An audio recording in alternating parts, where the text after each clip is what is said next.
सर्वप्रथम मी व्यक्तिशः माझ्या वतीने आमचे अत्यंत जवळचे मित्र आदरणीय देवेंद्रजीच्या वतीने आणि व्यासपीठावरती सर्व आमदार, सर्व पदाधिकारी, उपस्थित सर्व आपण लोकशाहीतल्या राजांच्या वतीने छत्रपती शिवाजी महाराजांना आणि आपल्या सगळ्यांचे लाडके अप्पांना विनम्र अभिवादन करतो। कृष्णा कोयनेचा संगम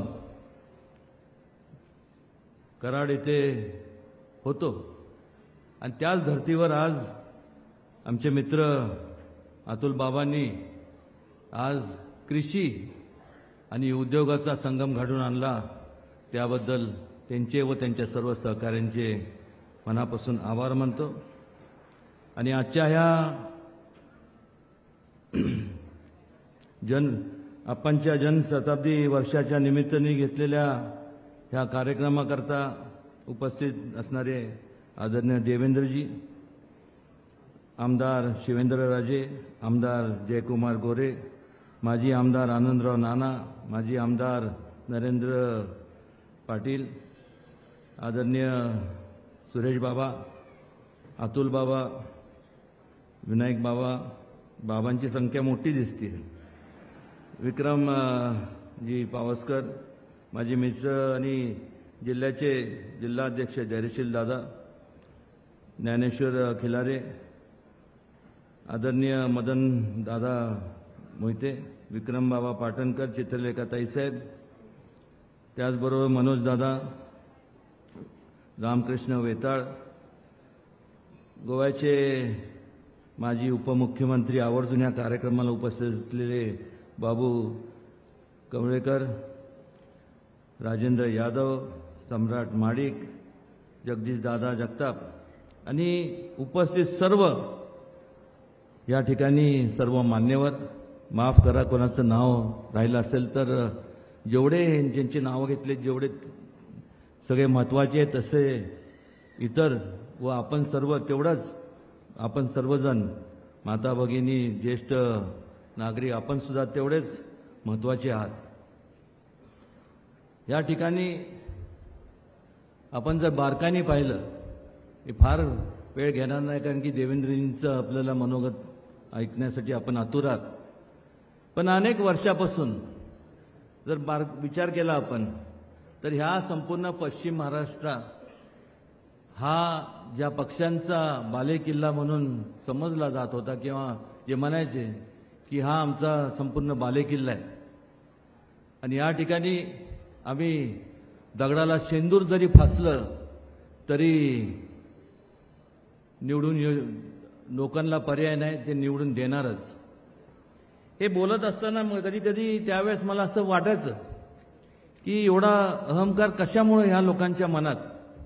ठीक आहे, लोकांनी आज जवळपास 2-3 तप भरभरून मतं दिले, पण खास करून हा जो दुर्गम भाग असेल, कृष्णाकाठचा जर भाग सोडला तर बाकी जयकुमार गोरेंचा असेल किंवा खंडाळा, संपूर्ण हा इतर जो भाग आहे तो दुष्काळी परिसर आहे, त्या सगळ्यांना वरदान जर कोणी दिलं असेल तर त्या काळामध्ये मुंडे साहेब ज्यावेळेस उपमुख्यमंत्री होती त्यावेळेस देवेंद्रजी असतील, मी असेन, असे अनेक जे त्यावेळेसचे जे पदाधिकारी होते, ह्या सर्वांनी ही संकल्पना मांडली आणि आज त्यामुळं संपूर्ण आपल्याला सर्व भाग आपल्याला हिरवगार आपल्याला पाहायला मिळतो। भारत आपला हा देश हा कृषीप्रधान देश आहे, आपली ॲग्रो बेस्ड इकॉनॉमी आहे। या ठिकाणी जोपर्यंत शेतकरी प्रगत होत नाही तोपर्यंत खऱ्या अर्थाने या देशाची कधी प्रगती होणार नाही, हे आपण सगळ्यांनी समजून घेतलं पाहिजे। आणि तोच विचार मनात ठेवून त्यानंतर मुंडे साहेबांच्या पश्चात देवेंद्रजींनी मोठ्या प्रमाणावरती ह्या संपूर्ण आज त्यांच्याकडं सिंचन खातं आहेच, पण ह्या अगोदर देखील त्यांनी मोठ्या प्रमाणात त्यासाठी हजारो करोड रुपये त्यांनी दिले आणि त्यामुळं एक प्रकारचा दिलासा मिळाला।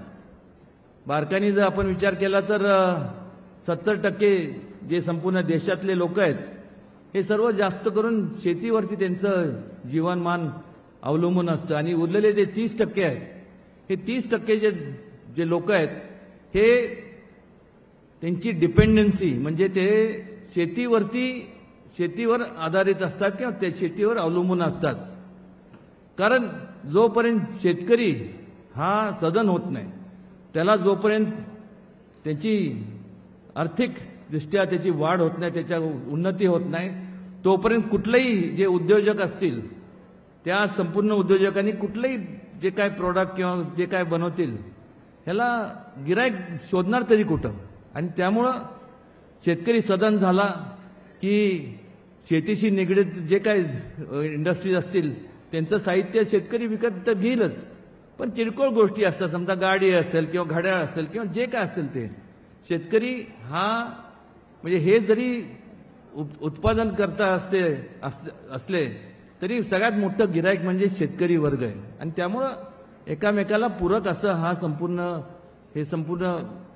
ज्याला आपण इंटरडिपेंडन्सी म्हणतो हा त्यातला भाग आहे. आणि या अगोदर सुद्धा अनेकदा आम्ही म्हणजे मोदीजींकडे देखील आम्ही त्याची मांडणी केली, ज्यांच्या मार्गदर्शनाने अनेक वर्षापासून डॉक्टर मुदाजी मुळकांच्या सल्ल्या आणि त्यांच्या मार्गदर्शनाने काम करत असताना इरमा जी योजना income and risk management in agriculture ही लागू करण्यात यावी असं मोदीजींनी तत्वतः आम्हाला तसं होकार दिलाय. आणि त्या पद्धतीने त्याच धर्तीवरती मोदीजींनी आजपर्यंत जे काय मोठ्या प्रमाणावरती सिंचनाच्या बाबतीत जे निर्णय घेतले ते खऱ्या अर्थाने वाखाणण्यासारखे. आणि त्याचं संपूर्ण आपल्या राज्यात वेगवेगळ्या राज्यात तिथल्या जे काय पदाधिकाऱ्यांनी केल्या ते अंमलात आणले आणि त्यांची वचनपूर्ती केली. पण या ठिकाणी आवर्जून देवेंद्रजींच्या माध्यमातून त्यांचे सर्व सहकारी मनात म्हणजे त्यांच्या बरोबर असणारे त्यांचे सगळे सहकारी मग सगळ्या आता महायुतीचे जेवढे पदाधिकारी असतील ते सुद्धा त्या पद्धतीने त्याचं पालन करत आहेत. येताना मगाशी बैलगाडीत बसल्यानंतर देवेंद्रजींनी जो कासरा पकडला मी त्यांना एकच सांगितलं, हा बैलगाडीचा कासरा आहे, इथून सुरुवात आहे, भविष्य काळात तुम्हाला त्या राज्याचा कासरा हाती घ्यायला लागणार आहे. ही अशी सगळ्यांची मनापासून इच्छा आहे. आणि निश्चितपणे जर आपण वोटिंगचा शेअर पाहिला तर आज शिंदे साहेबांचा पक्ष असेल, अजितदादांचा असेल, भारतीय जनता पक्ष असेल आणि इतर जे जवळपास 14-15 जे मित्र पक्ष आहेत हे सर्व जर एकत्रित केलं तर मला वाटते 45 नाही, उमेदवार कोणी जरी असला तर 48च्या 48 खासदार हे महायुतीचे निवडून येणारच आणि खंबीरपणे मोदीजींच्या पाठीशी उभे राहतील. अनेकदा मी सांगत असतो किंवा लहानपणापासून मी बऱ्याचशा म्हणजे फार जवळनं एवढ्या जवळनं की म्हणजे पहिल्यापासून इंदिराजी असतील, चंद्रशेखरजी असतील, सगळे जेवढे नरसिंहरावजी असतील हे सगळे ते त्यांच्या ठिकाणी महान होते, चांगले होते आणि मोठ्या पदावरती आणि त्यांची बुद्धिवान तर होतेच. पण खऱ्या अर्थाने त्यावेळेस ज्या घोषणा झाल्या त्यात फक्त घोषणाच झाल्या. पण हे सर्व म्हणजे छत्रपती शिवाजी महाराजांचं जे शेतीच्या संदर्भात किंवा इतर महिलांच्या संदर्भातलं धोरण असेल किंवा जे वंचित समाज असेल त्यांच्याबद्दलचं जे धोरण असेल किंवा जे म्हणजे दुर्लक्षित जे असतील त्या समाजाबद्दल असेल, हे जर संपूर्ण बारकाईने आपण जर पाहिलं तर जर अंमलात आणण्याचं आणि आचरणात आणण्याचं काम जर कोणी केलं असेल तर ते मोदीजींनी केलं. ह्या ठिकाणी आवर्जून या ठिकाणी नमूद करावं असं वाटतं. आणि पुन्हा एकदा या ठिकाणी आपण देवेंद्रजी आपण ह्या ठिकाणी आलात. मगाशी अतुल बाबांनी ह्या स्टेडियमच्या संदर्भात छत्रपती शिवाजी महाराज स्टेडियमच्या संदर्भात सूचना केल्या, तर मी असं म्हणेन की लवकरात लवकर ह्या त्यांची त्या सूचना अंमलात यावी आणि पहिली जी रणजी ट्रॉफीची मॅच असेल त्याचं कॅप्टन म्हणून त्या टीमचं कॅप्टन म्हणून आपण या ठिकाणी यावं आणि इथं तुमच्या आदेशाखाली ती मॅच व्हावी. आम्ही किती केलं तरी सर्व तुमचे मित्रमंडळी आहोत, फक्त एवढंच आहे की तुमच्या टीममध्ये आम्हाला घ्या, रिझर्व्हमध्ये ठेवू नका. म्हणजे ते मी तुम्हाला सांगतो कोणाला रिझर्व्हमध्ये ठेवायचं आणि कोणाला घ्यायचं. आता सगळे माझ्याकडे असे बारकाने बघतात आहे पण मला माहीत आहे की हे बोललो जरी असलं तरी हे सगळे तज्ज्ञ आहेत. हे मला रिझर्वही ठेवतील आणि ह्यांना पहिलं टीममध्ये घ्या एवढंच मी या ठिकाणी सांगतो. आपण पुन्हा एकदा सातारा जिल्ह्यात आपलं आगमन झालं. यानंतर आपला दुसरा जो कार्यक्रम आहे जयकुमार गोरेंच्या त्या भागात आणि रणजितसिंह मोहिते नाईक निंबाळकरांच्या संपूर्ण मतदारसंघात तिथं आपल्याला जायचं. त्यामुळे अधिक आपला जास्त वेळ न घेता एवढंच सांगेन की सातारा जिल्हा हा एका काळी ज्यांचा बालेकिल्ला होता किंवा संपूर्ण आज तसं परिस्थिती राहिलेली नाही.